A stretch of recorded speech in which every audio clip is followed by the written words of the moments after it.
Hello and welcome back to another week of the Korean Beauty Show podcast.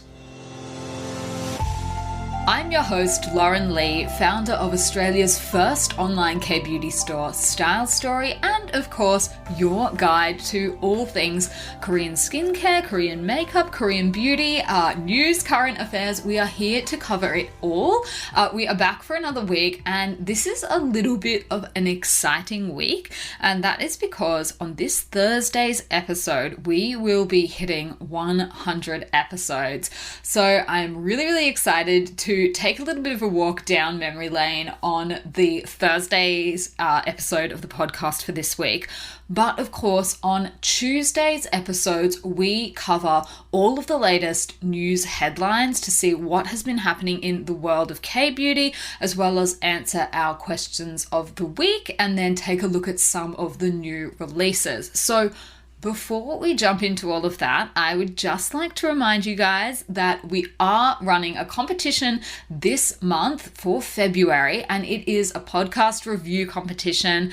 If you haven't already left your review for the show and shared your thoughts, then I would love for you to do that. And if you do that this month, you will be going into the draw to win a $150 Style Story gift voucher to spend on whichever Korean beauty products you like. So there are a couple of different ways to do it. I know that not all of the podcast apps have a review functionality. So if you're listening on a review app, on an app rather that doesn't have that, then you can either go over to our Style Story Facebook page, which is stylestory.au, and leave your review there. And I've seen that one of our listeners has already done that, so thank you very much. Otherwise, you can do it even on Google Reviews, and I will share a link to that in the show notes as well, in case that's something that you would prefer to do. But otherwise, if you do have a podcast app that lets you share reviews, I would really appreciate a review. And we are having the competition, so now is a good time to leave it. And guys, I would like to apologize for the sound quality of the show last week. I was listening back to it, and it just sounded really a bit foggy and not very clear. So I've done a few test runs again this morning, and I'm pretty sure we will be back to our normal level of quality this week, but I do apologize. It was driving me insane as I was listening back to it last week. So if you did notice that, please accept my apologies. Hopefully we have ironed all of that out for this week and it will be a lot clearer. But yeah, that was a little bit of an oversight on my part. I think there was an issue there with my mic and it just sounded very echoey. So look, fingers crossed that we have a nice clear sound for today's episode, and thank you for bearing with me if you did make it through the episodes, even though the quality wasn't that great. So look, on to our news headlines for the week, and this was an exciting one. This got me a little bit hot under the collar. They were talking about the rise of mists. So this was an article in a Korean online journal, and they were talking about the popularity of mist products. And what they were saying was that, you know, if you have a look on anyone's dressing table or even an office desk and saw the cosmetics that were on people's desks, then among the first 5 would surely be a mist. And that is very true in Korea. This country goes crazy for a mist. Everyone here loves misting products. They just seem to be one of those ones that very ubiquitous. The other thing that I would say that you would see if you had a look around anyone's desk or probably near their dressing table is a humidifier. That's another just really common thing that you will see that people do to keep their skin hydrated. So basically what this article was saying was that these days the use of mists is just really rising, that they're seeing a lot more of it, particularly when we are between seasons. So here in Korea, we do have 4 really distinct seasons. We have like a proper really hot summer that's quite humid, and then moving into a much crisper autumn or fall, and then a really cold winter. It's winter here at the moment. Obviously, we are in February and it is freezing. So this is sort of prime season, I guess, for mists in general. But more and more people here really like to talk about the skincare and the changes in your skin in between seasons. And so that is typically a time of the year when Koreans will pay a little bit more attention to their skincare anyway. Obviously, at the moment with COVID, this article was talking about one of the many benefits of misting being that you don't need to touch your face when you're doing it, which is quite hygienic.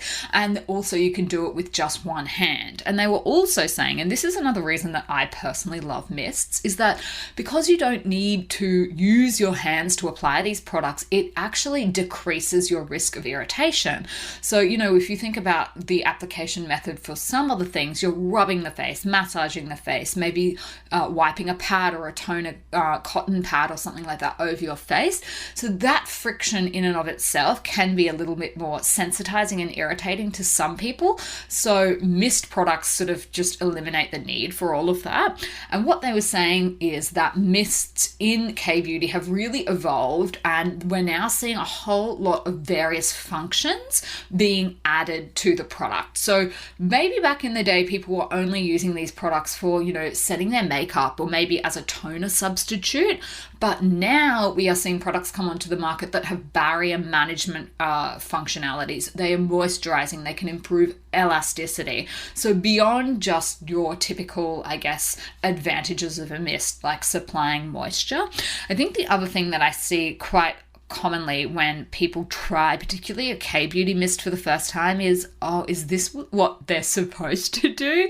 I know a lot of people, if you're maybe more familiar with some of the Western style products, I see a lot of comments along the lines of, it just feels like I'm spraying water on my face, like is this supposed to do anything? But once you try some of these really, really trending products in Korea, you can totally see the difference and totally see that it is worthy of being its own category of skincare. It is not just spritzing water on the face, like they actually do something. And look, the article did mention, obviously it is one of my favorite products, you guys will know that, but D'Alba's White Truffle Mist Serum is really a popular product in Korea that has sort of revolutionized this category. So this one obviously combines white truffle, it also has avocado oil, and basically what they are saying is that it has just exceeded all other mist type products in terms of how popular it is. They just surpassed 10 million bottles in sales in December last year. So really, really a popular product. We've actually now got on Style Story's own website a whole category just for mists. So I can also attest to the fact that mists are quite popular. I'd say our two most popular ones are Applebee's Centella Complex Mist Toner. So that is actually a toner style product that you use at the toning step of your routine. D'Alba is obviously the other bestseller on our site and has been for years, but I'm noticing that there are other products sort of coming onto the market that are going straight to the steady seller category. Dr. Jart's Ceramide and Cream Mist is one of those, and Laneige's Cream Skin Refiner Mist is another one. That is a mist version, I guess, of their really popular Cream Skin Refiner or Toner, I think it's called in the States. So just some really, really popular categories of product, and this article was talking about a whole host of other different products as well, and those sort of functionalities and things like that. So that was an interesting article doing the rounds in the news this week. I got excited about it because I love me a good mist, and I just think they are maybe a little bit of a misunderstood category sometimes. If you haven't tried a really great mist, you can be tempted to skip it or just think, well, that doesn't look like it would do anything. But yeah, this category is very, very, very popular in Korean beauty in Korea. So that's obviously why it made it into the headlines. So that was one I wanted to share with you. Now, for our question of the week this week, you will know that up until now, the questions of the week have been kind of more around, I guess, maybe troubleshooting some skincare topics, questions about routines and products and things like that. But we have had a couple of questions coming through lately about more, I guess, Korean culture. Maybe we've had some reality TV ones you guys might have heard over the last, say, month or so. And I did actually have another question about, this time it was about a Korean drama. So the person that was asking me to cover this topic basically was saying that, Disney is now offering K-drama on their platform. And then we got on to talking about Snowdrop, one of the dramas that is on the Disney lineup. And she was wondering if I could cover the drama basically surrounding this drama. So I will caveat this entire topic by saying that I did not see the drama because I listened to so much coverage about and commentary, I guess, about all of the things that were wrong with the drama and why people were so angry about it and why they wanted it not to be shown on TV. That sort of put me off from like exploring it. So I haven't actually seen this. However, I haven't seen the drama, but I can offer some, I guess, commentary about why this is so problematic. So essentially, this drama uses a real historical event as the plot point for the storyline, and that was the democratic movement of 1987. So this was a really, really, really important moment in Korean history. Korea has sort of not always... Korea had a very troubled path, I guess, to becoming a democracy in the first place. And 1987 was really the turning point in moving away from like a dictatorial style of government and towards democracy. But in the process of that, a lot of people suffered, a lot of people lost their lives. And in general, the regime as it was run, particularly in the 80s, was very, very brutal. So obviously Korea's, the person that built Korea into the country it is today was a man called Park Chung-hee, and he was in power for a very, very long time, but he was assassinated. And after he was assassinated, a whole lot of other people sort of came to power through various different means, and some of them ruled the country. He ruled the country with an iron fist. He was a character or a person from history that I learnt a lot about when I was studying at university in Korea. But this whole point in history was just one that was involving a lot of bloodshed, a lot of hardship, and that a lot of people are probably very rightly still quite traumatized about, as you would expect in any sort of change from one style of government to another. In general, a lot of people tend to lose their lives. It is, a point of contention, again, among a lot of people as to what actually happened. It depends which side of politics they sort of fell on. But to put a long story, I guess, shorter, this drama is using this event in history as a backdrop to the actual plot point. So the plot point basically involves a freshman from college who is played by Jisoo, and she meets an economics student from the University of Berlin, and basically she finds him, in the opening sort of scenes, I guess, escaping from government offices in her room. So they're using this democratic movement from 1987 as a premise for the story.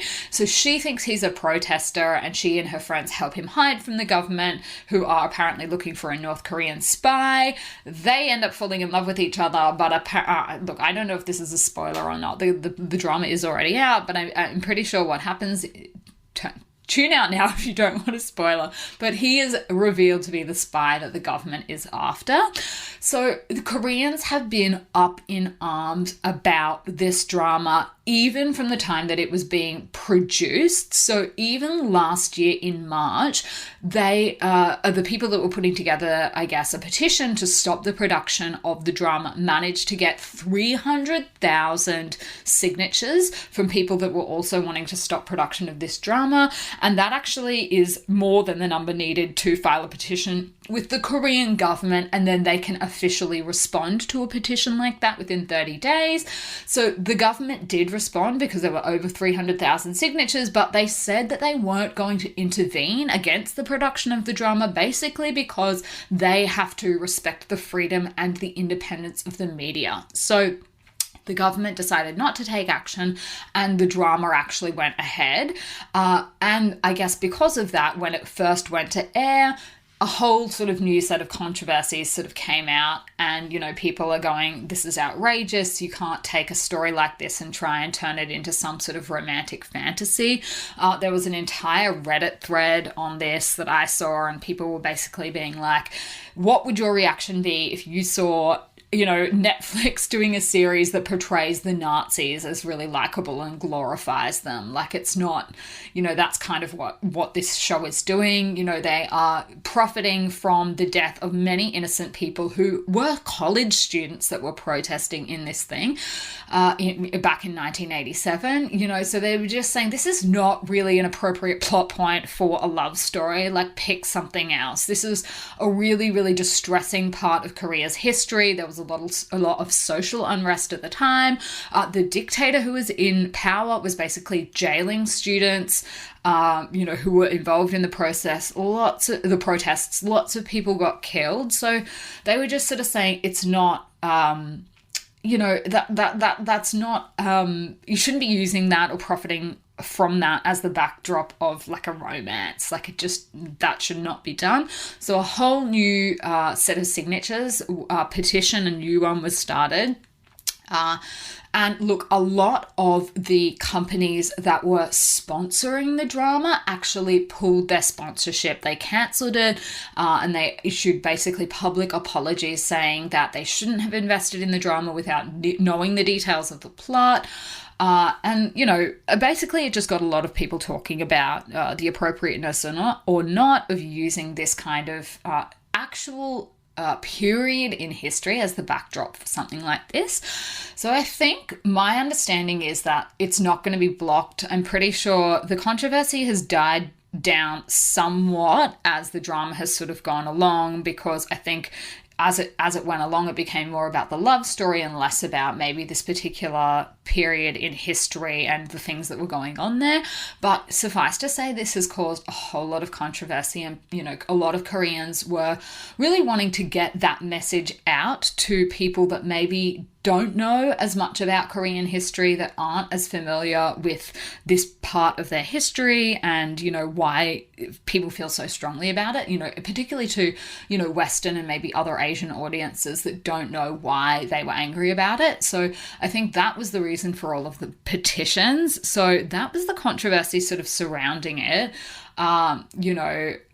Obviously I wasn't around back in those times, so I didn't sort of experience any of this, but I have heard over the time that I've been living in Korea, over the time that I have been studying here as well when I was at university, just the way that people talk about this period in history. It was a very deeply distressing, deeply upsetting part of Korea's past that a lot of people have a lot of really, really strong and mixed feelings about. That is what I would say, just having lived here and having spoken to people that were around at that time. So I can see why this would be a very, very controversial decision. I'm not sure what the thinking was in having this as the plot point of the drama, but there you go. That is, in a nutshell, why people have responded like this, why people are so angry about it. So it seems that the drama is doing well overseas. I'm not sure, maybe other people out there have watched it. For my own part, I think I probably won't watch it, just knowing, how sort of upset people were that it was showing in the first place. But look, I would love to know if you do have any thoughts about this controversy. You can always come and find me if you would like to, chat about your feelings. Maybe you have some other questions about it. Come and find me on Instagram. I am at lauren.kbeauty, and I'm always happy to have a chat. If you want something like this explored in our question of the week segment, it is a little bit different than what we normally do. But I think, if we are here appreciating, Korean beauty, Koreans' contribution to the world of skincare and makeup and all of those things, I think that there is absolutely nothing wrong with talking about these kind of things as well.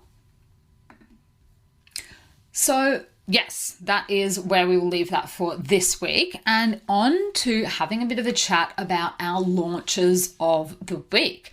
So we have some exciting new products that are on the Style Story website at the moment, and one of those was AHC's new special set, their Real Retinol Special Care Set. And this is a really, really beautiful, beautifully boxed set that actually includes 3 different products. So it has the brand's Real Retinol Ampoule, their Real Retinol Cream, and then a Real Retinol Corrector as well. So they are designed to keep your skin healthy and also fight the signs of premature aging. And what they've got in them is a blend of really, really great skincare ingredients. So the Real Retinol Ampoule also contains 4 different types of peptides. The cream includes 8 types of hyaluronic acid, and then the corrector has 5 types of ceramides as well. So just beautiful ingredients there that you can use in your routine all year round, really, to help create healthy skin. And they say that they're using a patented synergy layer technology to enhance the penetration of the effective ingredients as well. So basically the 3 key ingredients that are being delivered to the skin are retinol, vitamin C, and vitamin E. So a really, really interesting release there that I would love for you guys to check out. And this is just a perfect sort of set if you are looking to gift something to someone as well. It is beautiful. I actually had the chance to see these in person, and they are really, really beautiful. Just the way that they've done the whole set, they've boxed them up, they've created the products is really, really, really nice. So I can highly recommend that if you have maybe, someone that you're looking to gift something to as well that would, benefit from these kind of ingredients, which is pretty much everyone. So that is a really nice new release. And the other one is Tosowoong's SOS Intensive Red Clinic Ovalicin Skin Clear Cream. Now, this product we actually did as our Testers Club product for our testers. So if you aren't familiar with Testers Club, it is a program that we have been running for a couple of years at Style Story. And basically, we gift them a free product for testing purposes. We give them a couple of weeks to try it out, test it, see what they think, and then they share their real feedback on the product. So, this is not just people coming back and going, 5 stars, love everything about it. People are, giving real feedback about what they liked, what they didn't like potentially about the product, how it performed on their skin and the actual results that they saw. So this is a really good product in general for people that are dealing with acne, if you're dealing with maybe some leftover scarring on your skin as well, redness, sensitized, damaged, weak skin. And we actually have started having the reviews come back through. People have been testing this product for a little while now, and one of the reviews that was left just recently was a 5-star review, and this reviewer was calling it an absolute must-have. She said that she's been using it, and even though she only suffers from a few spots here and there, she said it has reduced the pimples and the redness dramatically in that time. She mentioned that she spends a lot of time in water and in the sun with sunscreen on, but unfortunately that doesn't stop her barrier from becoming a little overly sensitive. And this cream soothed the skin irritation that she's been experiencing immediately. And she can tell that it's perfect for those times because it doesn't sting at all when it's applied. She said, I even tried it on someone else's skin that seems to have a little bit of irritation on their cheeks, and it soothed the irritation instantly. It has wonderful soothing ingredients like glycerin, niacinamide, and colloidal sulfur, making it perfect for people like me. She said the only thing is that it doesn't have the nicest scent, but in my experience, anything that works really well doesn't. So that was her honest feedback about the Testers product. If you like testing products and giving your feedback on them and sharing those kind of thoughts, make sure you jump on to Style Story's newsletter list. I will have a link in the show notes for that, but we run all of our product testing opportunities through our newsletters list. So when Testers Club has new applications open, we send that out to the people on the list that have expressed, I guess, an interest in trying things like this, so that we don't sort of spam people that don't care. So if you do like testing products, that is the way to go about it. We send them out to a whole bunch of people, and basically they share their real reviews. That is the whole point of Testers Club, to try new products so that people can see who they work for, who likes them, what you like about it, and maybe what you don't like about it as well. So that is my little plug for Testers Club. If you haven't already joined, but that is the type of thing that you like to do, make sure you get on the Style Story emailing list so that you will be the first to know when the next round of Testers Club opens. All right, guys, that is all I had for this Tuesday's episode. So I will leave it there, and I will be back on Thursday with our 100th episode special. I'm really looking forward to it. Until then, I will see you on Style Story.